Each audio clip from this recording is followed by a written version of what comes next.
Unajua, naomba nizungumzie ile jambo. Katika WhatsApp kuna watu hawana kazi, wanatunga story, wajifanya ndo wanatunga hadithi wanatumia watu, alafu watuzingua.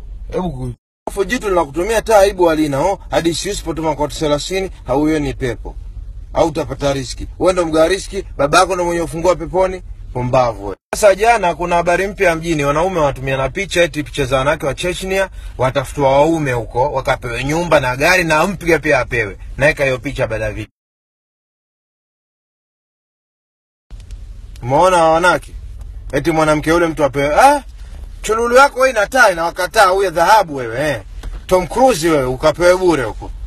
Mzee kwanza kuongea anaonekana mpuzi. Hao nitakupenda namba zao agent vijana mwende. Kaongeze wewe mko ya pili si bure. Maka manake ni hao sio mke tu. Mimi naacha paka watoto wangu na waache. Nene kao.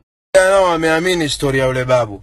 Wanatumiana tu. Mtakuja kuolewa hamna cha bure duniani wewe. Utafika huko na geuzo wako.